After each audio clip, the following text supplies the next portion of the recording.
Okay, I think we're at a good number. Let's get the conversation started. So, hello everyone. Thank you for joining us today for our virtual book discussion. I'm Suzanne Kinawi, Marketing Manager at AUC Press. Today we're discussing Reconstruction as Violence in Assad, Syria, a book edited by Nasser Rabbat and Deen, and it was just published by AUC Press in August 2025, and is now available worldwide in major bookstores and online book retailers. I'm also going to be adding purchasing links if you'd like to order your copy. Our event today is going to be an hour long, and it's live streamed on our Facebook page, the American Racing Cairo Press. And we're going to have room for Q&A at the end of the sessions, but please, we're going to only allow questions through the Q&A box at the bottom of your Zoom screen. So make sure to type them in whenever you have a question, and our moderator is going to tackle them at the end of the session. So our book today, Reconstruction as Violence in Assad, Syria, it delves into the complex interplay of post-conflict reconstruction in Syria, challenging the traditionally held dichotomy between the end of violence and commencements of rebuilding. The contributors to this volume, architects, urbanists, geographers, and historians illustrate how reconstruction often extends the dynamics of conflict into the urban and social realms, suggesting that the built environment becomes a battleground for further violence. They emphasize the importance of acknowledging the historical, economic, societal, legal, and bureaucratic context that shape reconstruction efforts. We're honored to be joined today by the book editors, Dr. Nasser Rabbat, who is the Aya Khan Professor and Director of the Aya Khan Program for Islamic Architecture at MIT. His interests include Islamic architecture, urban history, heritage studies, Arab history, contemporary Islamic art, and post-colonial criticism. He has published numerous articles and several books on topics ranging from Mamluk architecture to antique Syria, 19th century Cairo, Orientalism, and herbicide. His most recent books are إمارات المدن الميتة, عمارة المدن الميتة, The Architecture of the Dead Cities in 2018, and an online book, The Destruction of Cultural Heritage from Napoleon to ISIS, co-edited with Pamela Karimi. His book Who is here? was here.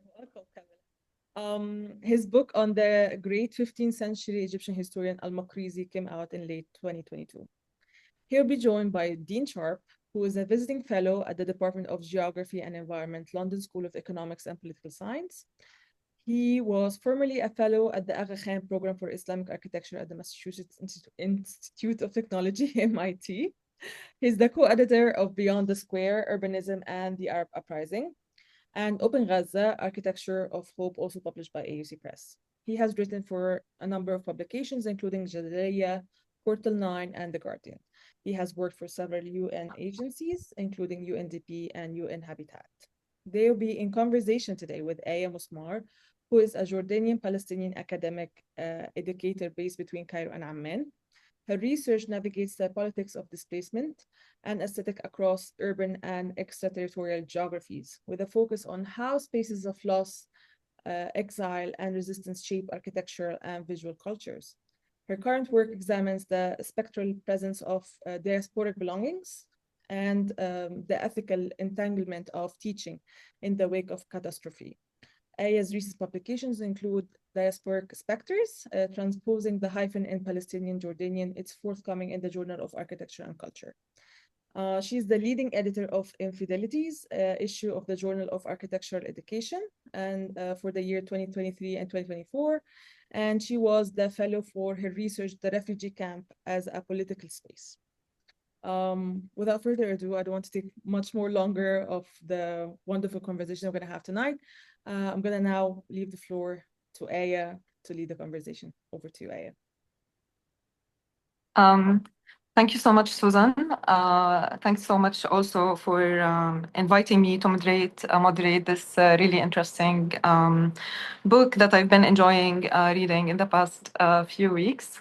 It's really an honor to be with Nasser and Deen and with everyone else here. My first question, so I'm going to have like a few questions and so many prompts to you both, Nasser and Deen, related to your book. So your book emerged from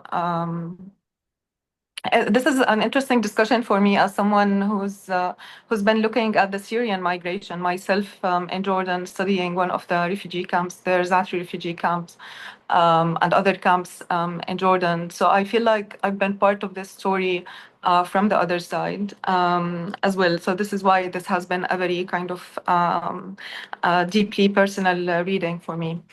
First of all, Reconstruction as Violence in Assad Syria emerges from the discussions of a 2019 symposium held at the MIT, organized by the editors of the book. So, can you start by telling us more about the story and why that moment in 2019 was an important moment to have this discussion around the book?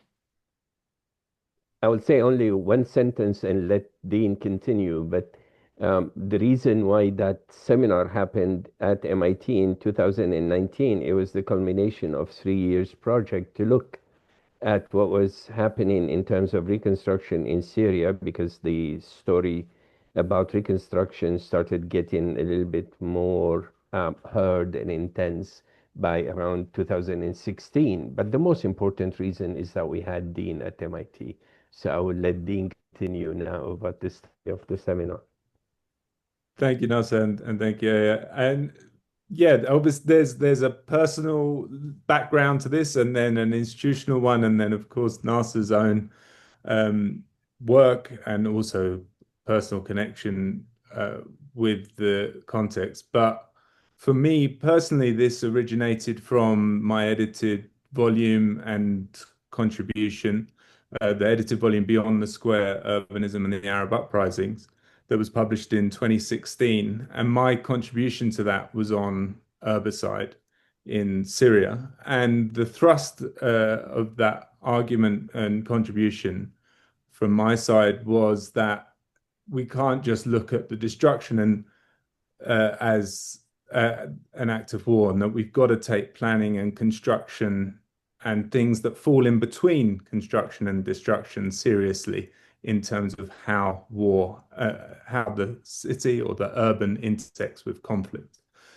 Because I think, like many people, I came across herbicide trying to make sense of the vast urban destruction that was circulating in media outlets. I mean, that image of Yarmouk in 2013, you know, was shocking to me, and even though it's over a decade ago now, unbelievably, that the shock that I felt seeing that image and trying to work out, and what, as an urban geographer, what tools did my discipline have to kind of understand this, what conceptual frames do we have? Herbicide was an obvious one, and as particularly, although it was developed very much in the kind of urban developments of the US, it was something that had been populated in a war context with Bosnia and scholars like Martin Coward. But in then trying to use it myself, as I said, we're trying to think through more carefully this intersection of war and the urban. And Nasser brought me to MIT and Arcon, and part of the proposal that I submitted to be the postdoc back in 2019 was, to carry on this conversation of herbicide, and in the context of Syria, where, as Nasser mentioned, the reconstruction conversation from 2017 and 2018 was really starting to build. The absence mainly of engaging Syrian interlocutors, whether that's scholars or those on the ground.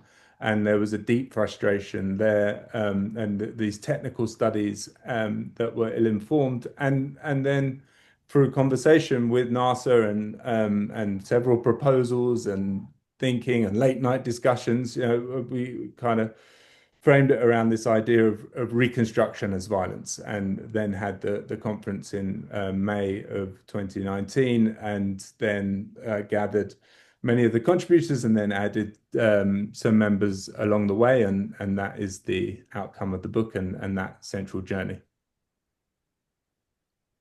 Okay, thank you very much. I have a question.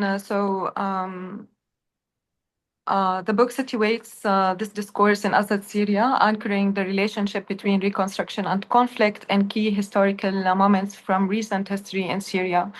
While it offers a wider historical context that dates to colonial and post-colonial times, it's meant to mainly address the kind of injustices that have shaped Syrian social and built environment during the 53 years of Hafez and Bashar al-Assad tyrannies. For both destruction and reconstruction have been utilized to consolidate their hegemony over Syria. And here, to quote also Wendy Pullen in the first chapter, where she says, second chapter, sorry, where she says that these are also means of war. So if you can tell us more about, because this is the principal argument that you're offering about the relationship between conflict and reconstruction, saying or pushing for what you're trying to say is that reconstruction is not the end of war. It could be the continuation of war. So I don't know if you want to elaborate further on that, and then I can have some further questions to the two of you. Maybe I'll set few, if you want, like observation right Please. away. Mm. The first one is, yes, it is a book that is very much focused on Syria, on the Syrian case, and most of the scholars that contributed to it are either Syrians or people who worked on Syria throughout their career. But the book is actually offering a model of how we can look at cases of reconstruction in areas of conflict and the kind of ethics, the kind of attention to history, the kind of attention to details about the status of reconstruction, and most importantly, the kind of attention to the relationship between conflict and construction or reconstruction and how the two shape each other. And the main argument is that we cannot really do a just reconstruction when the conflict is unresolved because it is still winners and losers. And if reconstruction is going to be implemented, it is going to follow the whims of the winners and shortchange the losers. So with those general observation, if you want, in mind, the book offers itself as an in-depth study of the case of Syria in order to advance these arguments. But I would say that our main argument is that these points apply to all areas of conflict. And of course, unfortunately, sadly, and frustratingly, there are so many areas of conflict today in the global south, but more particularly in the Arab world and in the wider Islamic world, that this book is trying to offer itself as a warning, a sound of alarm, and perhaps as a roadmap of how we can overcome those hurdles that relate to inequality, injustice, and the nature of conflict, but at the same time to pay attention to the specific and particular history of each and every case that you are looking at. Thank you, Nasser. Deen, if you want to share some of your observations around the relationship between conflict and reconstruction. I'll just add three brief things. I think the first one, just to elaborate as well on the Syrian voices. You know, in 2017 and 18, when in the midst of the conflict, and there was a lot of talk around reconstruction internationally, and again, with the absence of Syrian voices, and as Nasser said, many of the contributors are Syrians or have been those that have engaged in work on Syria for decades. But I just wanted to add as well, people like Ammar Azouz, you know, and his concept of domicide in the book, that is really a concerted effort to engage those in Homs, to get their voices to the forefront of what their debates are around reconstruction. And then we have Omar Farawati, who proposes this idea of civilian crisis architecture, again, which is showing how in the course of war, everyday Syrians, how they shaped the built environment in this context of extreme violence and coped on an everyday level. So to say that there's a real attentiveness to the everyday practices of Syrians, all in the broader arc of a recognition and thrust by us as editors, and I think all of those who contributed to the book, and an insistence on the Syrian right to the city and the right to be able to shape their urban surroundings free from oppression and tyranny and autocratic rule, but then in a way that is also done that isn't supported by external regimes trying to fund their own interest, which of course is a concern as much today as it was under the era of Assad. Secondly, as Nasser was also saying, that yeah, the thrust of the book as well is to show the complexity of the built environment in context of war, and that declaring something as reconstruction does not automatically equate it to being a post-conflict era, and to just detail as well the ways in which that narrative and a discourse was used to say, oh, reconstruction has begun, the war is over.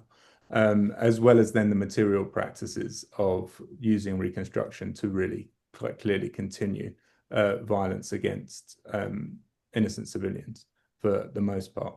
And then finally, to say that, you know, the book is very attentive to the way power inserts itself into urban concepts, whether that be reconstruction, but also we have Hegnar Woganpal, who talks around the complexities of classifying cultural heritage, especially in the built environment, and how that's always, whatever you classify as heritage gets entangled with power.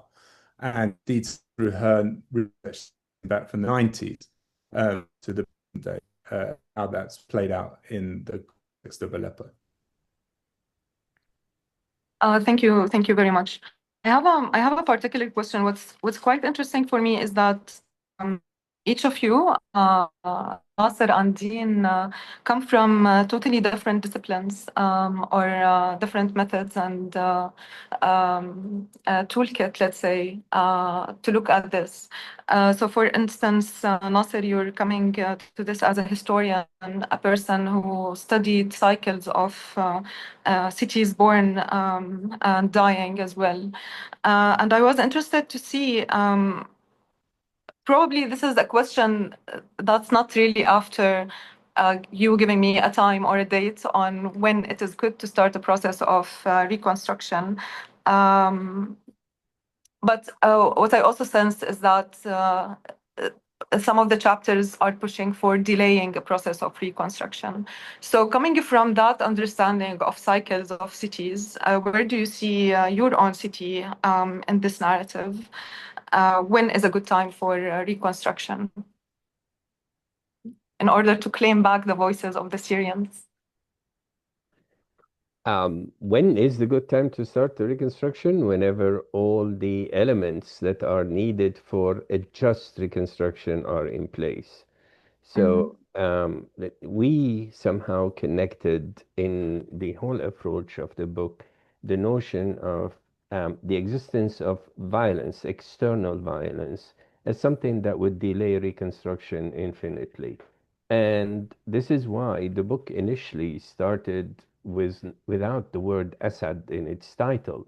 And then it acquired the word Assad once the situation in Syria changed. But we didn't think that what the book is trying to push had lost its importance with the fall of the Assad regime, who actually had caused the destruction of Syria. But we wanted the same kind of awareness of the deep history of every situation that you are looking at, awareness of the need to have participation, the notion of the right to the city that Deen was speaking about, the notion of the right not just of the people that have lost their homes, but the people that are inhabiting the space that is being reconstructed, even those who have stayed in their homes. What is their role in the process, and how is that role going to be enabled and facilitated? We thought that with the collection of articles and the collection of contributors that we have people who are focusing on the past, we have people who are focusing as Dean was saying, on the heritage, people who are focusing on highlighting the understanding of the terminology that is being used, reconstruction, herbicide, domicide, and so on. But we also have people who are focusing on the legal side of things, which is a very important aspect of reconstruction. So we have at least 3 articles in the book that are looking at the legal side of things and not just analyzing the case in Syria, and especially the infamous Law 10, but also focusing on the notion of how law could be used as a weapon in reconstruction or in reclaiming land and turning it into something that is different than it was. Or, and actually we have one contribution to that effect of how this has happened before the conflict in Syria, before the revolution in Syria, and how the regime in Syria had used the idea of urban planning or lack thereof, or of reclaiming land and turning it into certain urban functions, how that has been used in order to design the kind of population that the regime was desiring in certain areas in Syria. So by basically looking at this web of interconnection in decisions about reconstruction, we are hoping that the book will problematize, if you want, the issue of reconstruction to the point where the questions of when are much less important to the question of how reconstruction has to take place. Thank you very much. I have a question for you, Dean. I'm taking notes, so I'm gonna be back to some of the responses you both are kindly sharing. But it's more of if I may, it's more of a critique to the concept of herbicides and the extent of the use of that term. So for me, what I find it's quite interesting because it's related to genocide, and it belongs to that kind of also legality that Nasser was talking about, where we're trying to prove that someone is also responsible for, someone is committing this crime of destroying the built environment. But what concerns me around the term is the totality of the destruction, and where usually it leads us in terms of conversations around reconstruction. And I feel like the use of the term herbicide might risk the agencies of the people who might be taking lead and rebuilding their cities and giving that agency to, again, those who have the upper hand in the process, if that makes any sense. So I feel like, how would you respond to that critique? I'd be very interested to know. Yeah, so I think it's an important critique, and it's something that I've been wrestling with the literature more broadly on what I would term the urbanization of conflict, because a lot of the literature actually, not just for herbicide, but also if we think of Stephen Graham's military urbanism, and even going back where this literature really, I think, is rooted in Lewis Mumford's City, the History, where he talks about how the city was kind of formed as a mechanism of war, and where total annihilation and destruction actually originates from as a machine for mass violence. All to say is that the literature in this field has always, I think, had a tendency to be sweeping and generalizing. And I think that's what you're pointing towards. And I think it is a concern and something that I'm wrestling with at the moment around this urbanization of conflict, to get us actually to have more refined ideas, because not all urban warfare is acts of herbicide. And so I've wrestled with this because on the one hand, I've been trying to push us to think more carefully how herbicide doesn't just involve the deliberate destruction of the built environment, to really take seriously acts of construction and planning. So I'm arguing to widen this concept. But now in more recent work as well, I'm being okay, but we can't call everything herbicide. And so there's a tension here that I'm trying to resolve and work through, and I think it's what you're pointing towards, because what's happened in Gaza, I would say, is absolutely unequivocal an act of herbicide. And equally, the reconstruction plans that are currently circulating could not articulate this idea of reconstruction as violence more powerfully, and that these Exactly. are also acts of herbicide. But the kind of large-scale destruction and construction that we see in urban development in the US of where herbicide was used, I would actually argue maybe that herbicide is not appropriate for those contexts, that we need to distinguish more carefully between contexts of urban violence and urban conflict, which the literature doesn't do and which our conceptual apparatuses are not equipped for within the urban world. So this is just a long way of saying, I'll put it more succinctly, is that I think herbicide is a very powerful and useful concept to identify things that actually happen in the world, but we've got to use it in a way that is concise and very tightly wound to the actual context that's being analyzed. Thank you so much for responding to that. I'm going to go back to the point of reconstruction, and you, Nasser, mentioned something around how to make sure that it's a process of participation.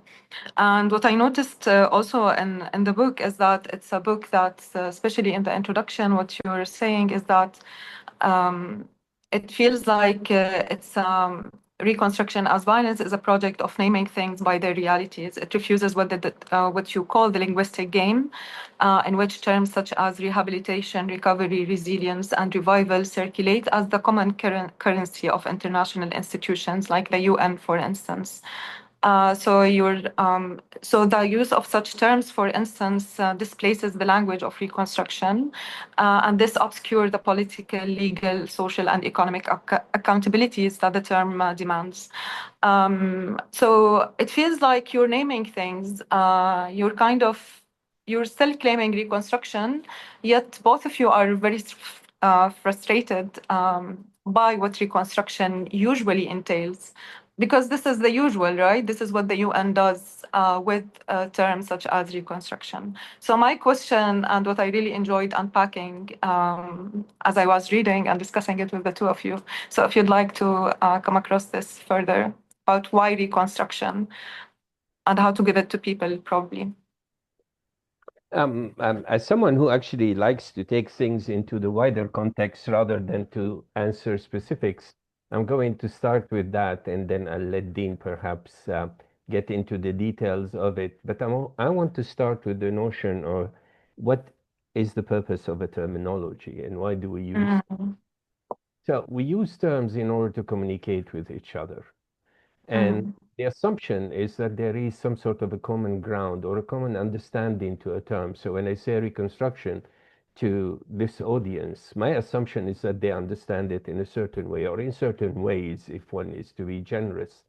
But what Dean has emphasized, and it seems to me that this is one of the functions of the book, is that terms are not just open and elastic and modifiable, but they are reclaimable as well. So it is possible to actually inject a term which has received criticism for lacking certain dimensions. Let's say the dimension of justice, the dimension of participation, of actually reclaiming that term. And this is what Dean was probably meaning when he was saying that we need to see reconstruction as violence, and we need to see reconstruction as part of herbicide. That actually is something that, of course, contradicts the notion itself, the linguistic meaning of herbicide.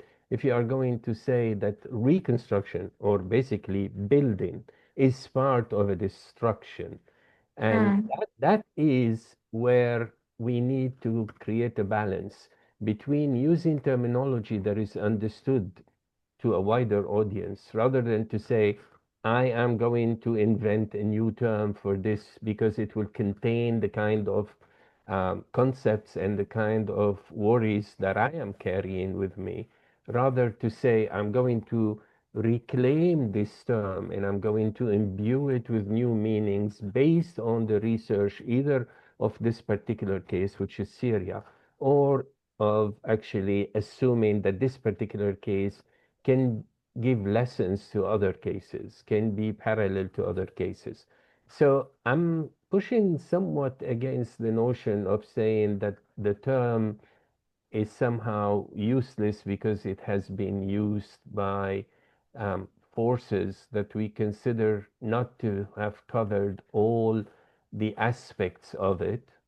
And we are saying that we would like that process to still be contained within the terms that are understood by all, herbicide and reconstruction. And actually, herbicide in particular is a term that is totally open to interpretation at this point in time. I taught a class at MIT some years ago on the history of herbicide. And I started by Sodom and Gomorrah, and we spent 2 meetings looking at how God in different religions destroys cities, and what does that mean, and why does God destroy city? And then we did what Deen is talking about by looking at the case of the destruction of Paris in the 1860 and of New York in the 1940s and 1950s, which is where we got the term herbicide in the first place. So and one could enrich the understanding without having to create a parallel field of naming or a parallel field of knowledge. And as a matter of fact, in our struggle, and I'm saying our here to contain basically as large a group as possible, in our struggle to have a voice in the world of knowledge, we need to use the available tools, master them, and then probably recast them to um, to contain what we think was being left out, either inadvertently or maliciously, of how these terms can work and how can they work for all, how can they work equitably, how can they work justly, and so on. So that's my answer. Dean, Thank you very perhaps. much, Nasser. Dean, please, if you want to. Well, I mean, echoing much of what Nasser said, and just to add on, is to say that as well, picking up on that UN debate. I mean, as we were doing this work, the idea of Reconstruction advice really came out of this conversation with Nasser and this conference and trying to get the right framing and me trying to, really take acts of construction seriously as part of warfare. And then coming and through this work, then finding really examining acts of reconstruction in Syria and finding that the UN and UNDP and these agencies are literally not using this word. And then when I was talking with various UN people who are working in Syria, why are you using early recovery? Because obviously they haven't made any document saying we won't use reconstruction because it's too politically charged, right? It was a set of conversations I was having with people who were working on the ground there, and that fascinated me, right? That there was this unspoken political sensitivity that meant that the term itself had become completely forbidden to be said. And so that, also gave energy into terms that there's something really going on here socially, politically, at a policy level, a material level, as just to discuss it on, because as we write in the introduction as well, that this had actual policy implications. And so we know in the introduction that it meant that, that they could refurbish the first floor of a school, but they couldn't get into the second because it crossed this imaginary threshold into reconstruction. And just to show, the real kind of political material implications of this. And yeah, no, and we look to the kind of historical aspect. I'll just say one thing on herbicide and the history of that. It's also of note that herbicide, obviously, with the current conflicts in Gaza and Ukraine, has started to pick up in the popular in media or traditional media a bit more. But it's never been a prominent term because compared to ecocide. And that has had a far more rigorous debate and effort to codify it legally. Herbicide has never had that. Whether it should or not is another debate, but it's just interesting that there hasn't been that same mobilization, despite the fact that large-scale urban destruction, as it's traditionally defined, has obviously kind of gone through history quite prominently as well. And I think it's a really important debate to be had in urban studies over the utility of herbicide in relation to ecocide and also genocide, especially in this current context, and the utility of codifying it legally. But I also think, herbicide is a term that's also struggled to be taken seriously. And that might also be part because its original coining was by a fantasy author. It was a kind of, it was a completely out of urban studies or any kind of activist campaign. It was coined in a fantasy novel by a guy called Michael Moorcock. And I actually recently contacted him. He's very old now. And he, coined this just like any other term. There wasn't a big theory behind it. So ecocide was coined by a Yale notable professor, and there was conferences and big. Genocide, of course, has a legal history and by a very famous legal scholar. But herbicide hasn't had this kind of elaborate and esteemed history that I think has also resulted in it getting a bit lost. And it's only recently, and I think Martin Coward, is the first one to really take it like seriously and build a theoretical and scholarly kind of infrastructure to it that I think should be carried on. And there's a lot of work to be done. And I think it's important work for urban studies scholars to do.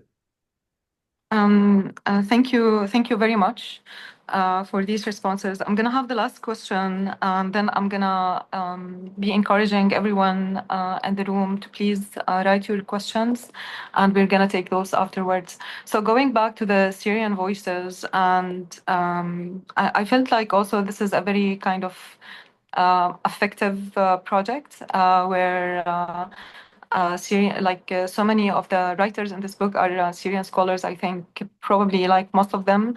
Um, uh, so how would that help us in kind of promote for participation or for handing over the process of reconstruction to the people themselves? What kind of value do you see in that? This is to the two of, but possibly to Nasser first. I need a little bit more explanation of the question before I could answer it. Nasser, one of the discussions that we had last time, the two of us, was about also the epistemic. When I was troubling the term of reconstruction even further, and I was dissatisfied with the terminology and the epistemic arrangement around it. And one of the proposals you made then was that it's like modifiers for Arabic language. And then the epistemic proposal you made in response to that comment was that maybe we should hand it to people like reconstruction. Maybe it's not a term for the people like who are on the ground. Probably they don't know what reconstruction as a term. Like we say, it's communicable, but communicable for whom? Probably not for the people necessarily on the ground. So the connection I was trying to make, I'm complicating things more now, but the connection I'm trying to make is between Syrian scholars actually taking voicing out what they need and their positions in this, while at the same time them being Syrians who might have a better understanding of what needs to be done. Still, you Uh, do not. I still am not, but Okay. I'm encouraged by the last statement that you made here that might have a better understanding, and I'm glad that you kept it at a level of possibility rather than a certainty. But Of course. we brought Syrian voices, and we insisted on bringing Syrian voices not because we believe that they inherently know more about the situation, but actually, the reverse of it is that we believe that they inherently are more empathic to the situation, that they have more sympathy to the situation, that they have of their heart into it. So it's not about knowledge as much as about emotion and passion. And this is, in a sense, a point that I've inherited from Edward Said, that has been saying when he was criticizing Orientalism, that it's not that the Orientalists don't have the knowledge. They do. They don't have the empathy. And to me, the idea of having Syrian authors writing about Syria is to ensure that the writing is positive, sympathetic, and its agenda is mostly the love of the place, the desire to have that place be reconstructed, brought back, and so on. So really, we're cashing on their passion, not necessarily on their knowledge, which there is absolutely no claim in the book or in our choice of the authors that because they are Syrian, they have better knowledge of the place. Knowledge is something that you can acquire. And so is passion, by the way. So I'm not saying that you cannot love a place if you are not from that place. But I'm saying that it is a fair bet to say that if you ask a Syrian to write about Syria, you will get a passionate response. I think this is true. This is what I also wrote in my notes. The volume brings together scholars from Syria and beyond with a sustained engagement, and this is what you wrote also. So it's a sustained engagement with the country that enables them to empathize with its people and their ongoing struggles. Thank you, Nasser. Deen, if you have anything to comment on that. Yeah, I mean, as a non-Syrian, I will add that firstly, I mean, it was such an honor that Nasser trusted me to do this book with him, because obviously talking about everything that he just mentioned, the fact that he trusted myself to steer this book through with him was also kind of gave me confidence that the way I'm engaging with this context is one along the right path.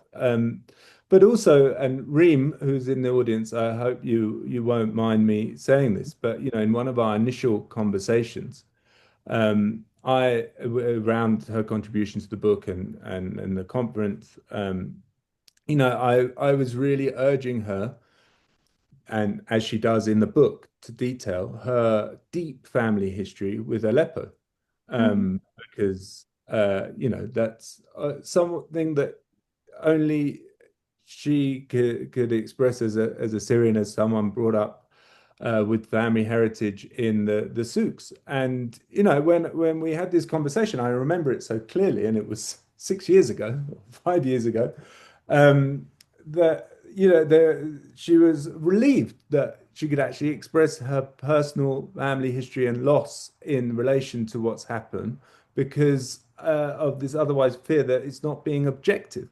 And this has also been an argument that many international agencies and technical studies have kind of not maybe directly said, but kind of presented themselves, that by removing Syrian voices, they're coming from the outside and are not tainted by any bias to one side or the other, which of course is an absolute absurdity. And that's also finally to say, of course, when you're engaging Syrians or any community on the ground, you're not going to get clean-lined agreements and a clear path to what should happen. There's going to be disputes. There's going to be different versions of history. There's going to be all sorts of different narratives. And that is the complexity. And a just reconstruction, or one that respects those of the right to the city, is one that's able to take that conflict and manage it and analyze it and process it in a way that is respectful of those differences and the right to be different, and then the right to manage those conflicts in a that is good governance. That is a good reconstruction. Those that are able to get these complexities and find then paths that, of course, don't please everyone, because that's an impossibility, but reach an equitable, just, and hopefully even beautiful solution. Thank you very much, both of you. I really enjoyed the discussion myself, but we're gonna take some of the questions already posted here. Um, Maybe like we have 5 questions. Gonna take them in the order they were posted. So the first question is by Adrian Frick. I'm sorry if I'm pronouncing. Correct me, please. How would you situate the reconstruction of downtown Beirut in the late 20th, 21st century through Solidaire within this framework?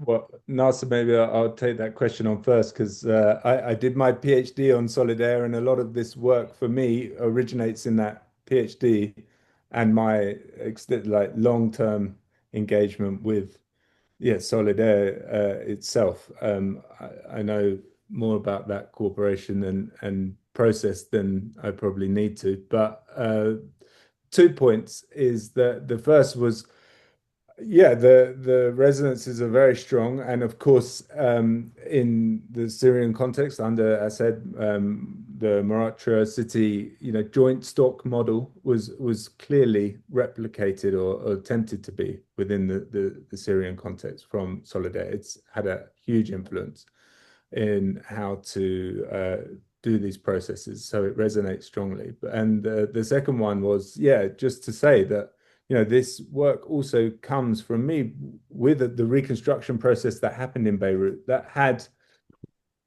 high quality levels of urban planning and architecture. You can debate the stylistic, but it was a very high quality project. And it fascinated me from the very start that it was such a traumatic process and contested one.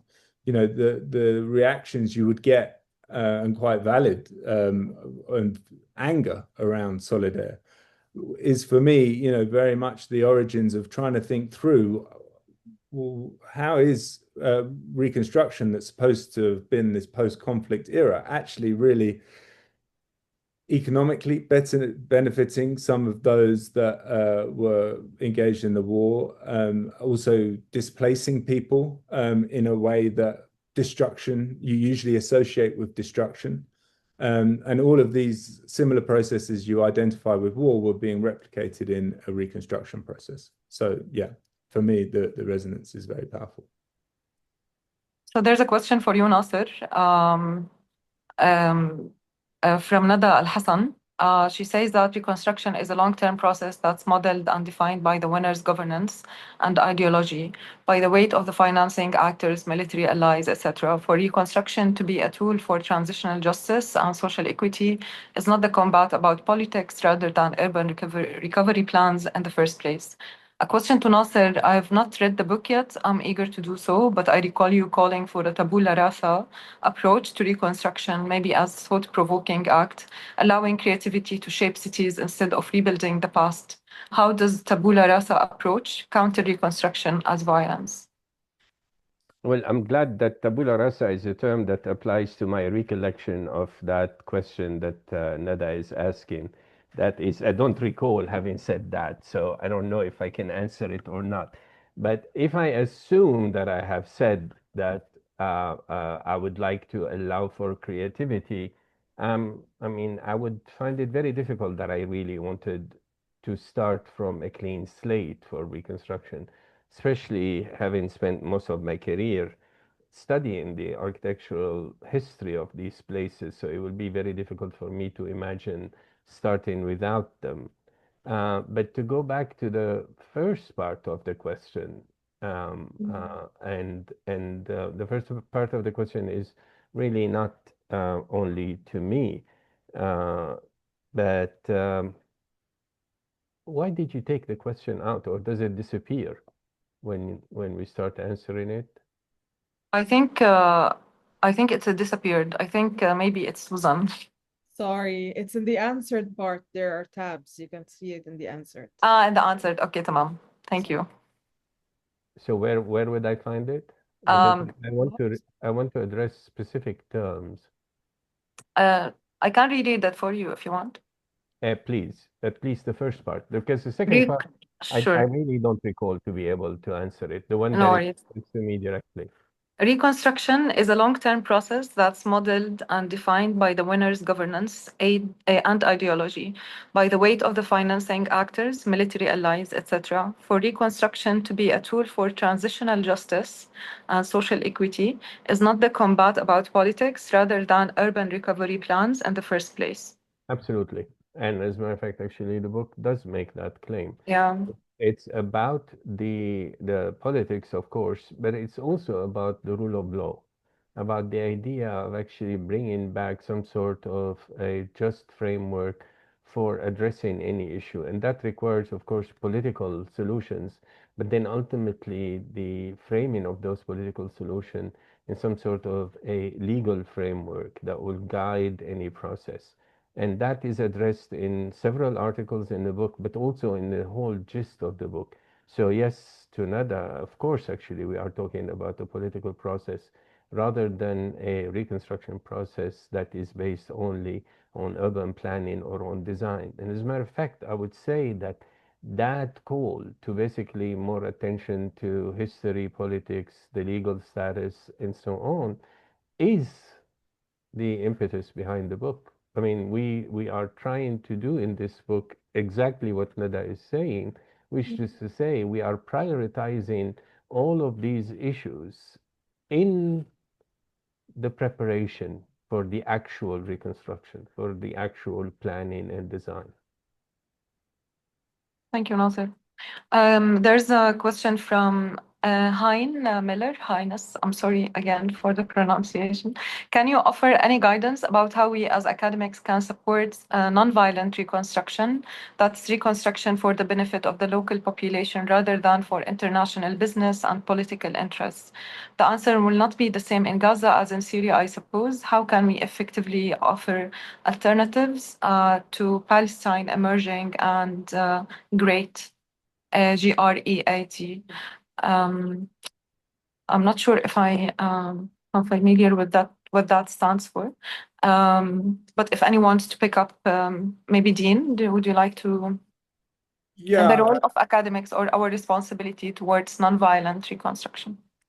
Yeah, I mean, I don't know if this constitutes guidance, but certainly how I operate, I've reacted and tried to point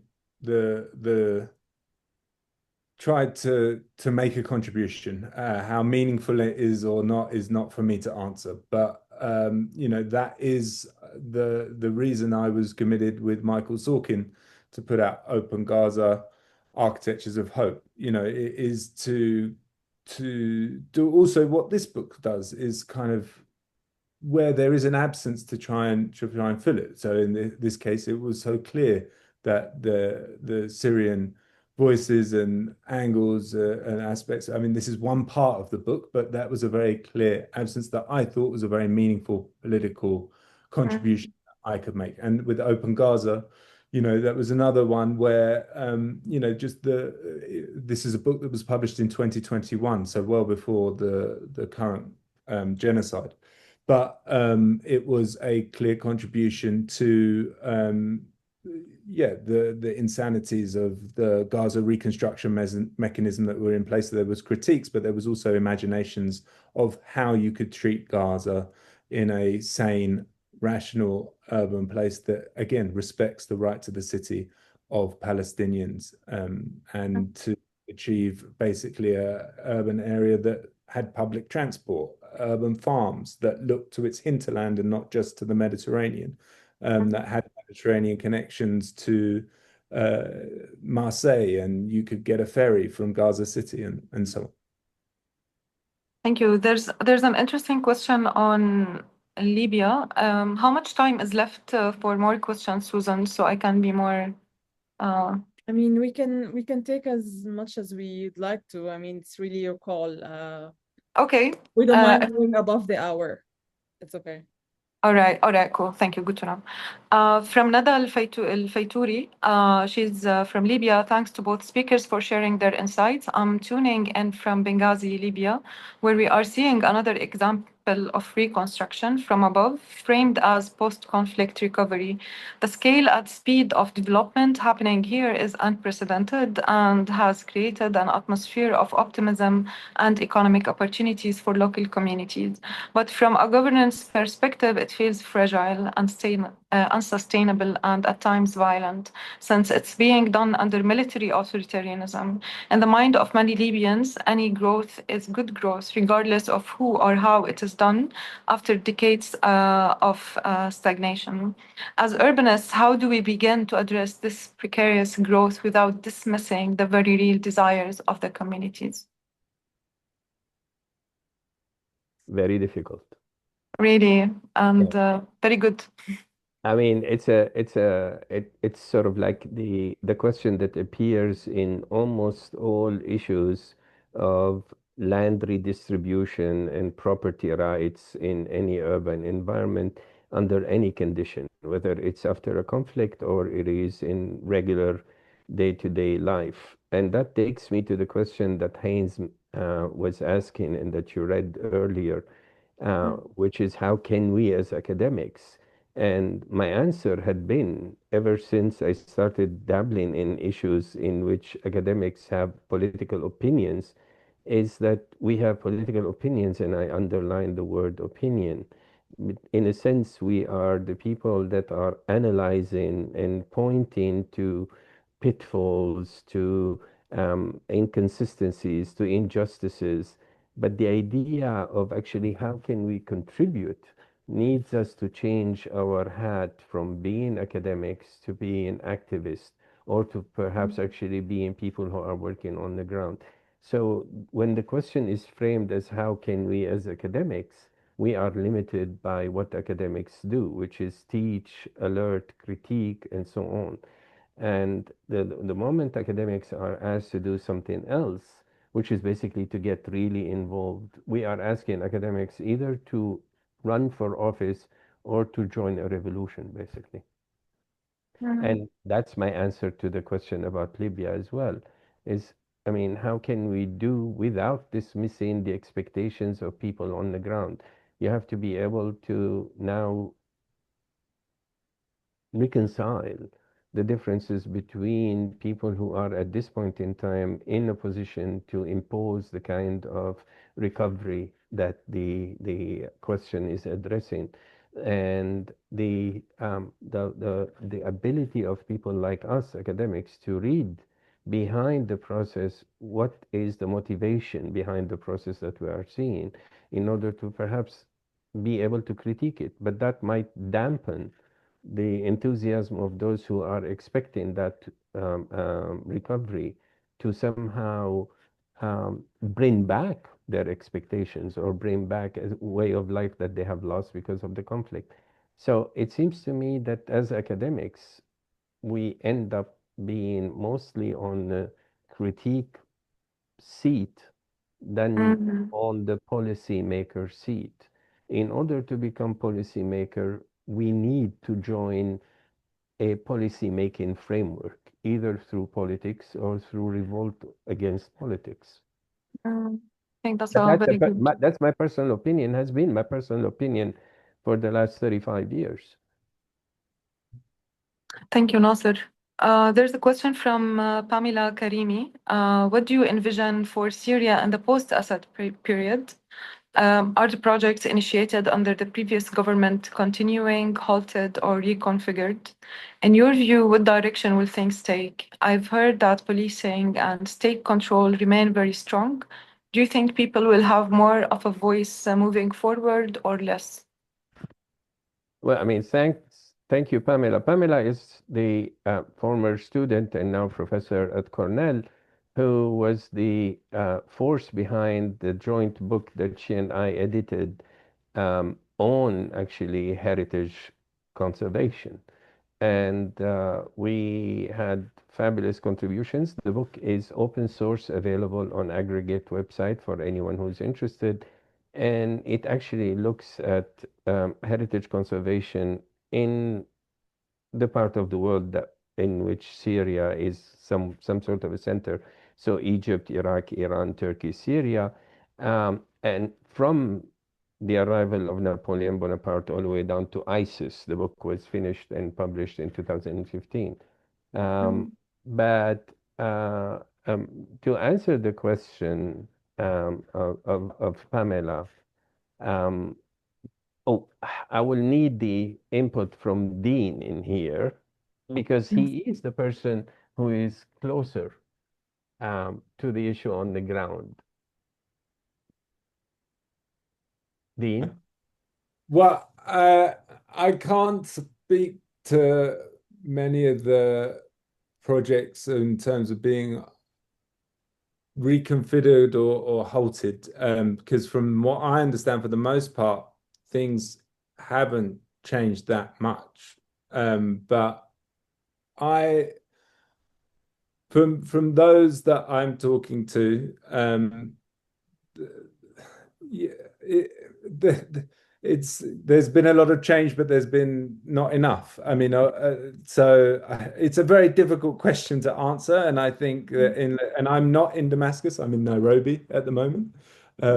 So I'm really umming and ahhing and hesitant because I think this is a question that can only be answered if you're in Syria, and things are changing so quickly that my last conversations, I think, that happened a month ago for a similar event with Sausen, who's another contributor who's incredibly engaged and injected in these conversations. Obviously, I follow and I'm in touch with lots of Syrian colleagues and friends. But yeah, if there's one thing that is very clear to me, is that things are highly fluid, but at the same time, not changing in a way that is wanted. But I don't want to say that things are not changing, because as I say, they're highly fluid. So I don't know how to be very frank, I don't know how to answer this question. Allow me to continue a little bit, if I may, and be something other than myself. I'm normally more on the pessimistic side, but here I want to be a little bit more optimistic and answer Pamela, who has actually worked herself on underground resistance to the regime in Iran and wrote a very beautiful book on how art is doing that in Iran. But the signs that I'm seeing coming out of Syria, and to my own shame, I haven't been back to Syria in 16 years, so I have no idea what is happening on the ground. But what I'm reading is the beginning, the burgeoning of something that did not exist in Syria for all of my life, which is the last 70 years, more or less, which is civil society. There is a burgeoning civil society that is happening in Syria. People are talking, people are sharing ideas.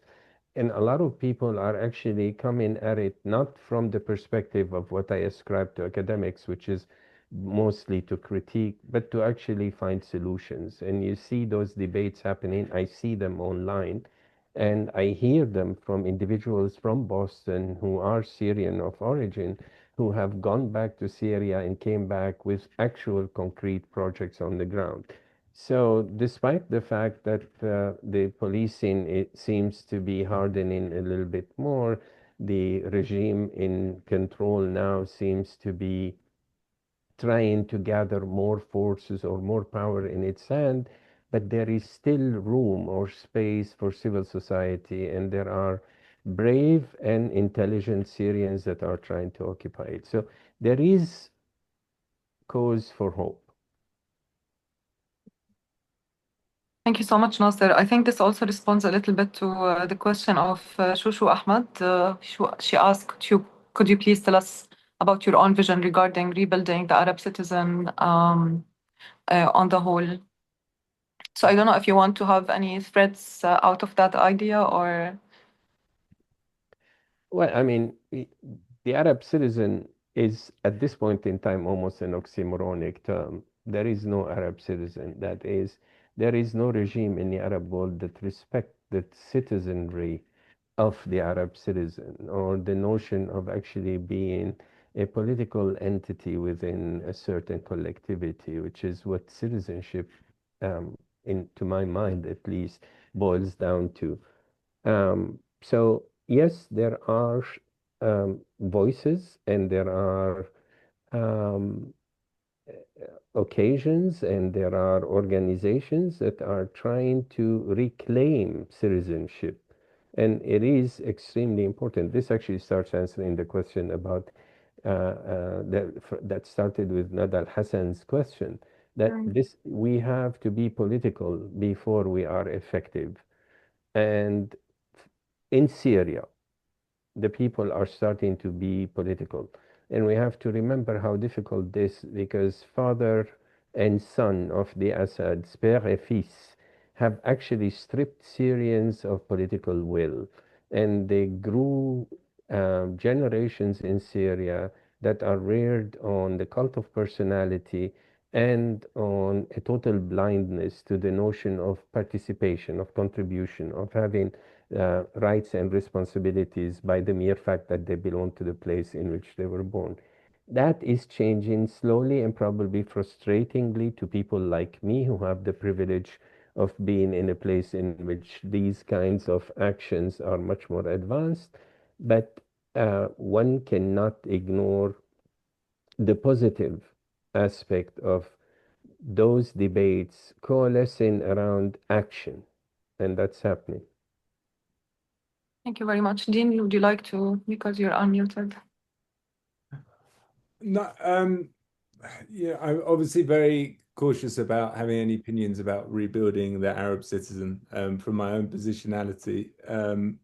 But just as a general comment, I mean, of course, echoing Nasser, what we want to see in Syria or any context is freedom from tyranny and authoritarian regimes, and the ability, whether it's to shape the city or the urban context or your own opinions, own intellectual development, to be able to ask questions, and it goes actually a bit to the question that Nada was asking in terms of how do we begin to address the precarious growth of the reconstructions bringing in Libya without dismissing the very real desires of the communities, right? And there's this whole ability to engage with what communities are saying and to have a dialogue and debate and an argument that is able to be happening in public and without the fear that if you say something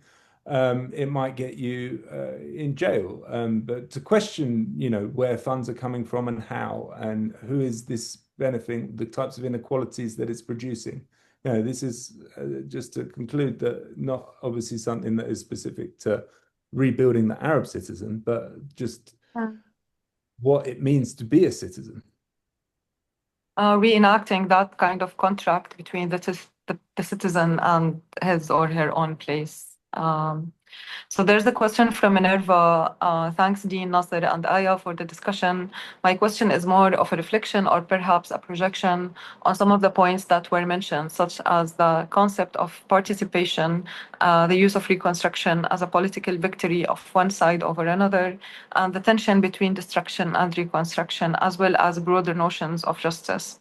Looking at some examples, how do you see the current post-Assad situation, which includes property confiscations with sectarian and political dimensions, cases of displacement in Al-Sumaria where violence and humiliation were used as methods of enforcement, the displacement of entire villages in rural Hama, including the renaming of villages to implement urban and demographic changes, or the announcement of glamorous reconstruction initiatives without any participatory consultation, such as the Boulevard of Victory project in Homs, the Qarabis neighborhood. So this comment is after you, Nasser, after your optimism. But I mean, I find this comment a little bit sly, and that is because, of course, actually, it is focusing on the cases that I don't know their extension because, of course, I have not been on the ground personally. But I will just answer with 2 points. After the fall of the Assad regime, I expected much more violence than Syria saw. And the idea that there will be no violence is perhaps too much of utopian. And there has been cases of vengeance, of revenge. I will actually I will blame the current regime in Syria for what one of our questions from Dr. Claude Samaha raises in here, and that is the absence of transitional justice. The regime that is currently in place in Syria has a huge popular support among the Syrians, but it has failed to establish or to start to establish the mechanism of a transitional justice, which leaves a lot of people who were suppressed and now are in a positions to be suppressors, in a position to be able to go out and seek vengeance. And that is a short-sightedness, if not a malicious decision on the part of the regime, because in order to maintain its popularity, I feel that actually establishing very clear and very fair mechanisms of transitional justice would start by resolving some of these issues that at this point in time are based literally, in my opinion, on the ability of those who have felt that they were oppressed for decades to actually take vengeance. And of course, actually, this is always an ugly process, no matter what and how it is undertaken. I don't know the details of the cases themselves, so and I do not want to question their veracity. I mean, I am sure there has been displacement. I'm sure there has been forced displacement, and I'm sure there has been renaming and perhaps confiscation. I mean, confiscation is probably not happening because there is no legal framework for it. So maybe actually just put taking rather than confiscating. But at any rate, I mean, I'm sure there has been a lot of infractions, and the lack of a transitional justice, as Dr. Claude Samaha says, will lead to permanent injustices, as it happened in Beirut. And like Dean was saying, the design of the Solidaire area in Beirut is actually quite impressive, but where it leads and what it has done is something that hasn't been really analyzed from the perspective of those who have lost in the process of the reconstruction. Thank you, Nasser. I don't know, Dean, if you have any thing to add before. No, I think that was Okay. There's a question from Uma Gupta. Thank you for the wonderful talk. Dr. Rabat, I really appreciated your reference to Said's Orientalism and the contrast between knowledge and empathy. It reminded me of a quote by Toni Morrison I recently saw in Muhammad al-Kurd's Perfect Victims and the Politics of Appeal. Many books, particularly then.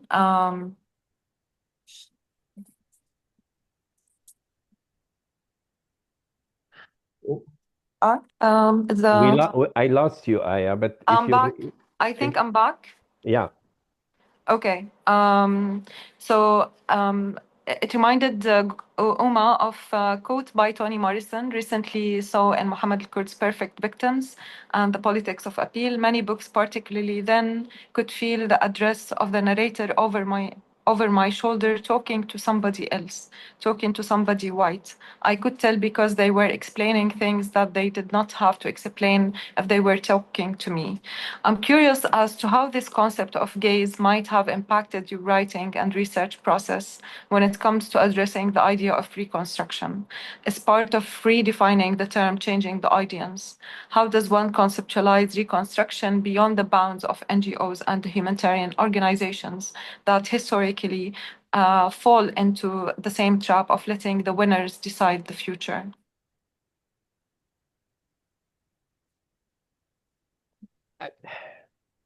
again, it seems to me that what Uma is asking in here is what we all frustrated academics hope for, is that we see the limitation of the platform that we call the academic platform that we are functioning in. We think that we are free and we think that we have the ability to reach to a lot of people, but we actually work within institutional and societal frameworks that limit how our voice goes, and I mean, where it goes, and how strongly it goes, and how effective it might be. So we are all frustrated because we think that we have ideas that are just fair and applicable, and that we would like them we would like to see them being applied and being taken seriously. And in many instances, it doesn't happen. And that's because we are academics working in a certain environment. Everyone is saying, how do you sort of like overcome construction companies? How do you overcome all sorts of financial interest in reconstruction? You, as an academic, you do not. You critique it, but you will be really kidding yourself if you think that you have the power to be able to overcome that. If you really need to do that, there are few solutions, and I have written about them in terms of right to architecture.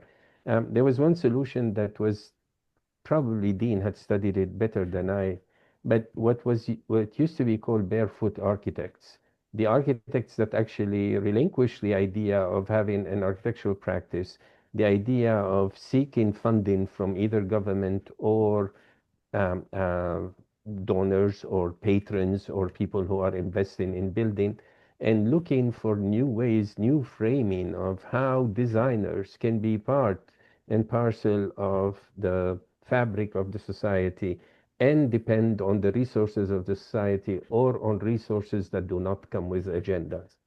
And there are many cases now, successful cases, almost always on small scale. It's very difficult to apply them on a large scale. But I mean, I am as frustrated as perhaps actually the people who are asking these questions at my inability as an academic, and I define myself first and foremost as an academic, to actually be a barefoot architect, namely someone who goes to the ground. And that perhaps answers the second question of Haynes Miller at the beginning of these questions. And by the same token, there is the other possibility, which is basically to become political. And to become political is to actually, and there is a beautiful statement, I guess, in Uma's question. Is it Uma? Yeah, I think it's Uma that is saying to change the audience. It's not changing the audience as much as widening the audience. Basically, taking a different platform that addresses a much wider audience. As an academic, your audience is limited to students, readers, perhaps actually listeners to podcasts and so on. But if you really want to affect change on the ground, I would say to everyone who is listening to us here, academia is not the best venue. Okay, so the last question, and then we can conclude. Thank you all for your questions, and please pardon me if I did not take all of the questions. But there's a question from, I think, Almante on what was the biggest challenge or some of the challenges in the process of creating this book? None. It was actually extremely easy to create this book because we had very eager contributors. It was a bit delayed, so that was the challenge, is basically to try to get it out in time in which it will be relevant to what's happening on the ground in Syria. But there were really no challenges in terms of the selection of the authors, in terms of the editing of the book, and most importantly, in terms of my partnership with this bold guy that is appearing on the screen. It has been a delight to work with him and to have him at MIT for a year. Yeah. No, thanks, Nasser, and the same. It was, as I say, longer than we wanted, but then at the same time, of course, historical events outside the confines of the book took a turn that its message and contributions are more relevant than ever. And it's wonderful. You just never know. This is what I love about academic work. We've focused a little on the negatives and the restrictions, which I completely concur with and agree with. And I think it's really important to understand what academia does and what it can't do. And I think that's been very clearly outlined by Nasser. But to say one of the things it can do is bring out these conversations and groupings. I mean, it's wonderful to see so many people online. It's even more wonderful to see such an engaged Q&A and see that, what we in the officers at MIT were debating 6 years ago, that then led to a conference that then 6 years later has led to this book, is still, generating this kind of reaction. And this is the wonder of academia. I have no idea. We have no idea who's going to read this book and how and what sort of impact it's going to have in the world. But from the conversations now it is out in the world that I've been having, it really does highlight what this type of work can do. And I'm looking forward to many more kind of discussions and dialogues. And there's absolutely no doubt that this is not going to change the powerful winning, all of the winnings that they want to do. It's not going to stop violence. It's not going to so on and so on. But it is a humble contribution to what I think is a very important debate, and we hope that it can better understand the world that we're living in and contribute to pushing the needle towards a better outcome, which is a more just and equitable world. Thank you so much, Dean. Thank you very much, Nasser. I think it's like we're 90 minutes into this webinar, and there's still 70 people patient with us, which means that this was a very enjoyable discussion.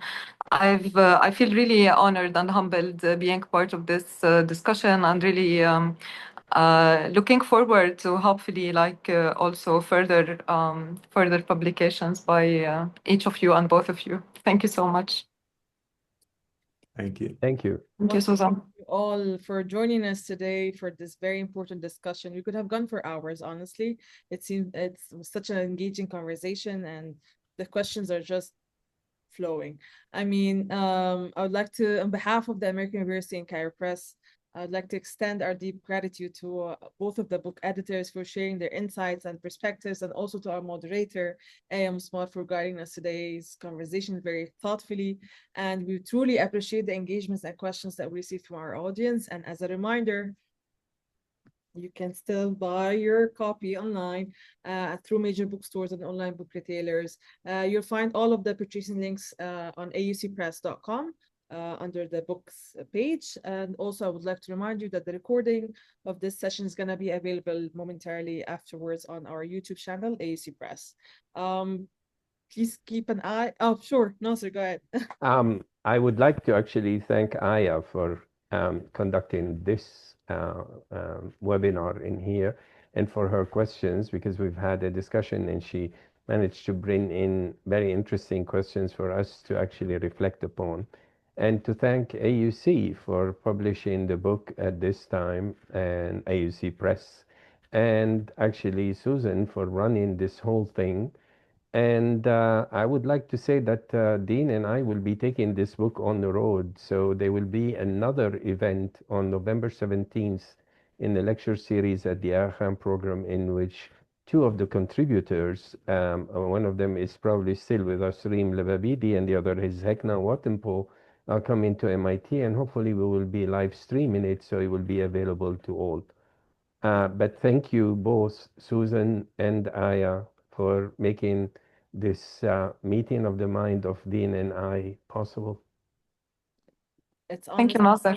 Pleasure. Yeah, it's my pleasure, and it's my favorite part of my work. I get to meet wonderful authors like you, and also moderators, and also engage with our audience. It gives meaning to everything that we're doing, that we're bringing such important books into the world. Thank you again for being here with us and for staying with us for almost an hour and a half, and looking forward to meeting you in upcoming events. Take care, everyone. Bye. Bye-bye.